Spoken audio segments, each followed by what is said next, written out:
يعني ممكن ومن الضروري ومن المهم. ومن هذا الموضوع إلى موضوع آخر، يعني هو أكيد محمد محب أنه إحنا نتكلم في هذا الموضوع، لكن راح نتكلم عنه وعن الشخير وشخير الزوج سيمفونية، ذلك الصوت المزعج عند التنفس أثناء النوم، بحيث يصدر عنها صوت مرتفع يتعرض المصاب به للإحراج أو تأثر نوم المحيطين به وإزعاجهم أيضا. للحديث أكثر مشاهدينا الكرام عن الشخير بشكل عام، يسعدنا أن تكون معنا من استديوهاتنا بجدة الدكتورة زهرة المعبي، مستشارة النفسية والأسرية. دكتورة زهرة، صباح الخير. يسعد صباحك معنا دكتورة. خير. الله يسعدكم، يسعدك يا منى أنت ومحمد، ويديكم العافية. الله يسعدك. الله يوفقكم إن شاء الله. موضوعكم يعني جديد وجميل ورائع يعني. أي بس كونكم أنتم بتتطرقوا له، يعني هذا يعني في شيء من الشجاعة. تعرف ليه؟ لأنه كثير من الرجال عنه دكتور. ايوه شفتي ما احنا نقدر نتحامل عليهم في هذا الموضوع، لانه الرجال ما يحبوا يعترفوا انهم يشخروا. وايه الشخير شيء بعدين لما تيجي تقول انا اشخر، لا اوف اعوذ بالله. لما طيب دكتوره زهره، يعني خلينا ندخل يعني في عمق الموضوع اللي هو الحديث عن الشخير. يمكن الشخير هو حاله مرضيه ممكن تكون في مرحله من المراحل انه ممكن تعالج، وفي مرحله يكون فيها صعب المعالجه. فانا كزوج او كزوجه لو كنت يعني اعاني من هذا المرض، كيف ممكن انه انا احاول الطف الاجواء مع الطرف الاخر او مع الشريك انه يعني سامحني الين ربك يفرجها؟ اولا هذه يعني ذوق عام، يعني قبل كل حاجه. وهو الواحد لما يعرف نفسه شيء انه يشخر، انا اقول يعني الزوج اللي يعرف نفسه انه فعلا يشخر بصوت عالي، يعترف لزوجته يقول ترى انا في الليل اشخر، وانا يعني هذه حاله مرضيه او حاله وراثيه، اي حاجه ممكن يقول لها، يسعى يروح لدكاتره. في دحين شريط بتحط على الانف. صحيح. الشريط هذا مره ممتاز، ويوسع المنطقه اللي هي تكون مسدوده، مجرى التنفس. صحيح. ايوه. وعلى الزوجه انها يعني تجاري زوجها وتكون قريبه منه، من ناحيه انه وقت ما يعني يبدا هو يشخر تعدل له رقبته، تصلح له المخده، لانه هذا يكون خطا في النوم. صحيح. اي مو شرط يعني يكون هو بس مجرد ما يحط راسه ينام يشخر، لا هو خطا في طريقه النوم. يا ينام لاوي رقبته، يا ينام المخده عاليه على راسه.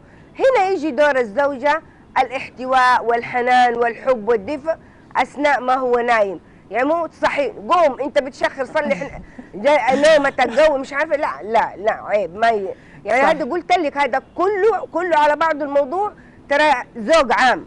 صحيح. ما هو يعني صحيح. لا له استشارات نفسية ولا أسرية ولا له علاقة، هذا شيء كده يعني شيء إنساني. الآن أنا أذكر على سبيل المثال في يعني عيلة وراحوا نزلوا في فندق في المدينة في الطائف ولا ما أعرف، وأخذوا غرفة الأطفال. قال أبوهم يا بابا أنت ما تنام معانا. قال لهم ليه؟ قالوا له أنت تشخر. يعني الأولاد اللي نطقوا مش الأم. فهنا الأب يعني لو عارف نفسه إنه فعلا هو تعبان، يروح لدكتور. إذا عنده إعوجاج، إذا عنده التهاب، إذا عنده تدخل في الجيوب الأنفية، برضه يعني يساعد نفسه على التخفيف. احنا ما بنقول إزالة الشخير. والزوجة الحبيبة لما تكون جنب زوجها وهو بيشخر، يا سلام، أحلى سيمفونية في حياتها. ليه؟ لأن حابة الرجال هذا، حابة الشخص هذا، فأي شيء يصدر منه ترى شيء عادي تتقبله. جميل. صحيح.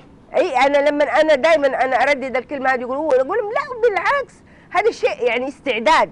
اذا عندك، وفي ناس يعني حتى لما يشخروا عادي يعني، لكن في ناس يشخروا بصوت عالي مزعج فعلا. صحيح. هذا مرضي، حاله مرضيه.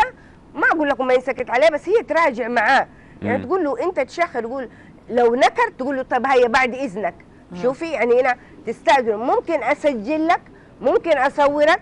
ما هي بتسجل دكتورة، هي بتسجل وتصور من غير ما تستأذن، يعني هذه خالصين. لا عيب للأسف. عيب. لا عيب وما يصلح. صحيح. لا أصل ولا أنصح أي سيدة أو أي زوجة أو أي قريب إنه يعني يصور شخص هو نايم، هذا ما هو من حقه.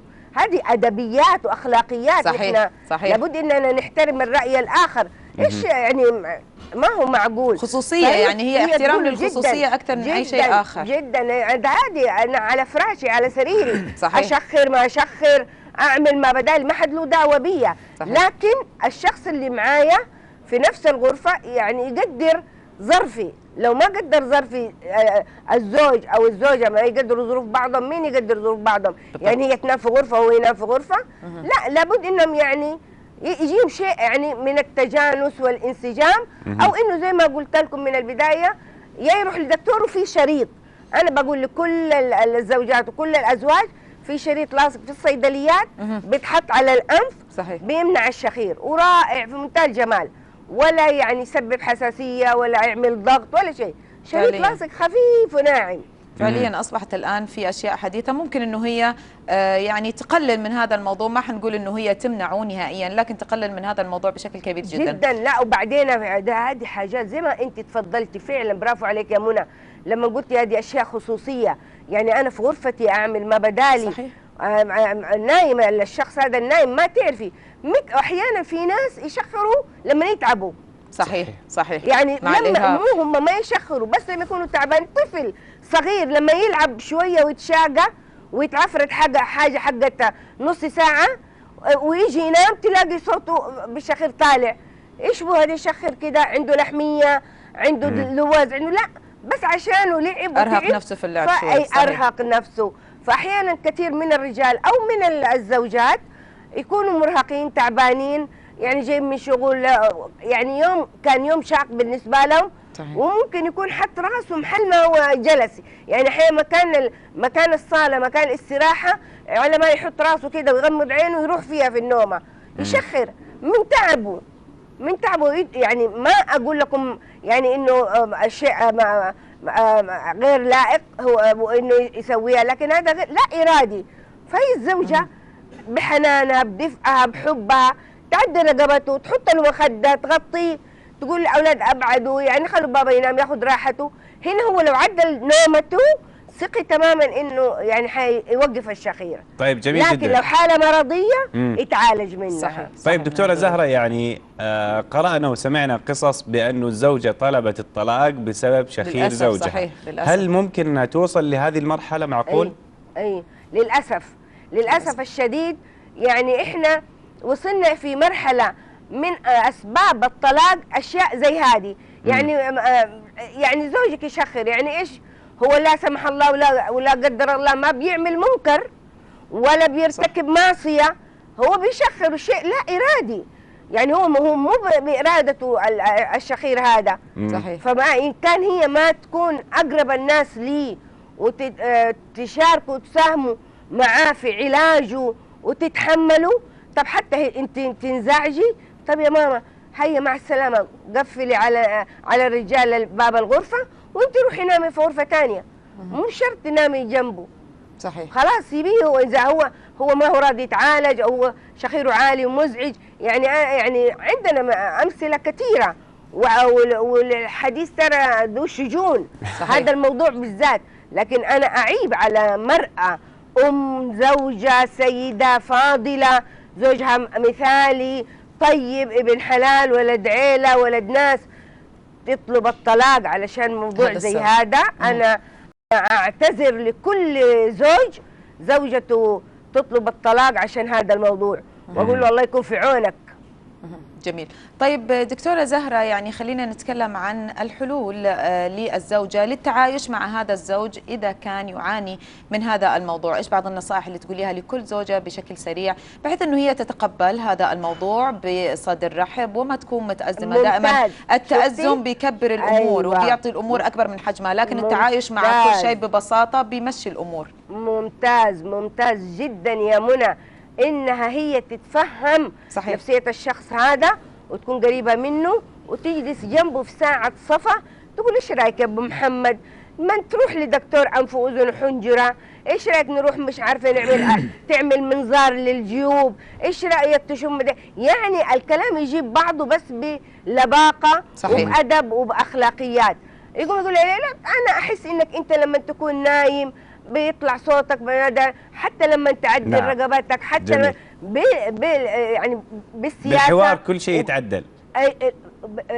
ثقوا تماما. جميل. انه الموقف ترى مين سيد الموقف هنا؟ هي الزوجه مش جميل الرجال.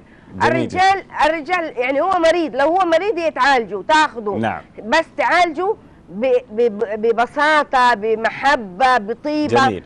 اي أكيد. يعني من خلال يعني هذه النصائح الجميلة صحيح. أتوقع أنه راح نقضي على مشاكل كبيرة جدا، مو بس على سالفة الشخير، أكيد. وإنما الحوار والتلطف وطرح المشاكل بأدبيات الحوار. أتوقع راح نتجاوز العديد برافو عليك يا محمد. المشكلات. أدبيات الحوار جميل هذه جدا. للأسف الشديد نعم. اللي احنا بننادي بيها بين يعطيك الأزواج. العافية. يعطيك العافية. احترام الرأي مضطر الآخر. أنا مضطر لانتهاء وقت البرنامج للدكتورة زهرة وأنا أشكركم المعبي. الشكر الجزيل على حسن اختياركم للموضوع. يعطيك شكراً. العافية. يسلمكم المستشارة ويديكم النفسية العافية. والأسرية الدكتورة زهرة المعبي، شكرا جزيلا لك، يعطيك العافية. والله أنا طلعت غلبان في الفقرة هذه، تعاونوا علي لكن ما علي، يعني الواحد قدر الإمكان يحاول أن يتعايش مع الموقف. بالعكس يعني. والله دكتورة زهرة أعطتنا نصائح جميلة وخلت الزوجة تتعايش. مشاهدينا وصلنا إلى ختام حلقتنا، نتمنى تكونوا استمتعتوا بصحبتنا.